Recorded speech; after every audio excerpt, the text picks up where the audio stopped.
مال دمکیانې راکوي چې لکه کنجرې پلیتې ډمې اوس په د سره ګورم دې زما د زوی سوچ زما زوی لی پون اغستو. بسم الله الرحمن الرحیم.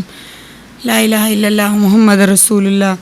چې د کاشف رور پرون ما پسې ابل روزرنګ وکړو چې دغه د ستا ویډیو خېجولې دا ویډیو کوزه که زه به دله 15 لکه روپۍ درکړم. ما ورته چې نه ویډیو یو پرې راختې ده دوباره نه کوزېږي. بیا د هغې نه بعد چې دی کاشف ما پسې ویډیو خېجولې ده زما زوی پسې چې دی نو ما ته وایي چې ته ډمې او ته ټیک ټاکر او ته دی ته دی که نه چې دی سم سړی و که نه نو د ده نه ګیلمنې طلاق ولې اخیستل چې دی سم سړی و ده به ګیلمنه سمه کړې وه که نه چې دی یو ډاکټر و. زه د ده خلاف ما رپورټ لا نه دی لیکلی پوه شوې او اوس به زه رپورټ هم لیکم زه به هر څه کوم. دی د دا ویډیو کوزه کړي دا کومې چې زمونږ د بېعزتۍ خلاف کړې ده او ده چې ما له کومې پیسې راکړي دي د هغې به هم دی ثبوت پیش کوي او زه به هم ثبوت پیش کوم. د هغې خلاف ثبوت به دی پیش کوي چې دی له مې پیسې ورکړي دي. د ما ته وی ما پسې به تلو راتلو وي بې تاله مې کور نیولی دی تاله مې کور نیولی دی. ما سره د 14 کالو 12 کالو لور وه. زه نه تلم د دې ځای ته ما یې په خپله خو بس زړه ښځه یم خو د دې ماشومې لور را سره غم دی دا یو ځای بل ځای ته نشم بوتلی. خواښې به مې راته وی لاړه شه د ده ځای ته کډه یوسه د ده ځای ته کډه یوسه. ما به وی نه زوی خو مې یو زوی دی خو لکه زه خو خپلې لور عزت نشم تباه کولی چې د ده خلاف خبرې راته خلک وکړي. بیا د زما زوی راوستو د شیخ ادریس صاحب چې په کومه ورځ وفات شوی و په هغه ورځ زما زوی ده راوستو دې جنازې له لاړل زما زوی د هغه ځای نه وتښتېدو.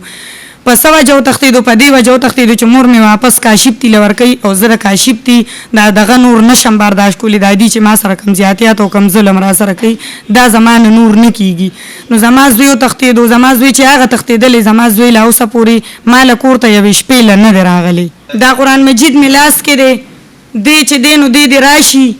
ما سره د مخامخ کینی که په جرګۍ که په میډیای که په هره خبرې که په تاڼۍ ما سره د دې کینی او دی دې ووایي چې ما دې له دونه پیسې ورکړي دي ده چې کله زما زوی بوتلو نو ما دله 15,000 روپۍ ورکړی وې مې زما زوی له دا واله مې نورې زما 2 بچي مدرسه کې دي مې زه به هغوی له نه جمع کوم پیسو او زه به عدل له جمع کوم. خو زه څه خبر وم چې دی به زما د زوی سره دونه ظلم او دونه زیاتې کوي. د ده خلاف خلکو اوازونه اوچت کړي دي چې کاشفه دا ته د دې پردي ماشوم سره څه کوې د ده به پلاري د ده به موري د ده به خانداني ته ولې داسې غلط کار کوې د دې ماشوم سره ویډیوګانې ولکې او چرګانو لی بوځي او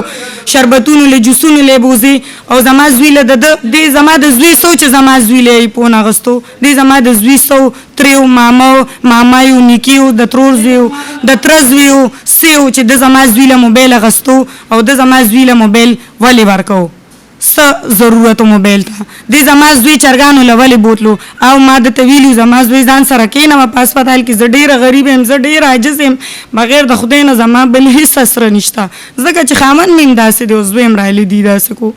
نو ما درته ویل چې زما په زوی باندې باترومونه وینځه لوښي پې وینځه صفایانې پې کوه دا مې ورته نه ویلي چې زما زوی ته بار وباسه او ته پې چرګانو ګډان وخوره. ما له دمکیانې راکوي چې لکه کنجرې پلیتې ډمې اوس په د سره ګورم ما سره هغه ثبوت هغه میسج را سره شته هغه به زه تاسو ته درولېږم که د چا خپلې خویندې میندې که د چا روڼی که د چا ویرونی نو زما خلاف اواز دې اوچت شي د کاشفو نه د زما د زوی د ماشوم تپوس وشي چې ما د خپل زوی دپاره اواز اوچت کو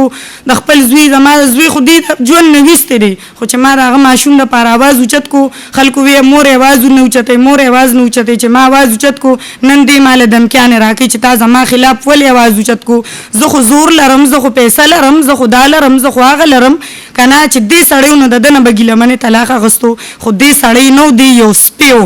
او دی خو په خپله نشهیي دی پوډري دی ایسمار دی نو دی به چې دی به د نور چا بچي څه بچ کي او د نور چا ژوند به څه بچ کي دی د خلکو د ژوند سره لوبې کوي. زما دا قرآن دی دی دې راشي زه به په قرآن مې میډیا کې ملاس کېښودو او ده ته به م پرېږدم او دی به ما ته د کچه بچه د مور نه د روڼو نه د ټولو نه به ما ته په قرآن پاک لاس ایږدي چې ما دې له دونه پیسې ورکړي دي او یا مې د دې زوی له په څه غرض موبایل اخیستی و. ده خو ما ته وی چې زما ځای ته کډه راوړه زه چې دی نو تا له به خپل زوی په 2 میاشتو کې بنګله والي خو چې د ده په چلند زه پېښ شوم نو زه پې ورسېدم ما یې نه زه د ده ځای ته نه ځم. او جي زما زوی په دې وجه په ټیک ټاکو راځي چې اول سټینګ خان مشهور کو سټینګ خانو او بیا مې دویم کاشف له ورکو په هغه ویډیوګانو خپلو خپلوانو نه پرېښودم زوی دې چېرته دی او زوی دې چېرته دی نو زوی ما چې دی بیا کاشف لورکو بیا را کاشف مشهور کو زما زوی چې ډیر وایرل شوی دی نو د ترور د لاسه وایرل شوی دی د انم بیبي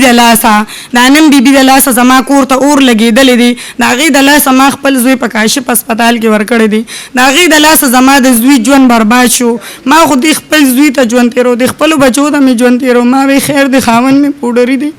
خو بچي خو مې شته که نه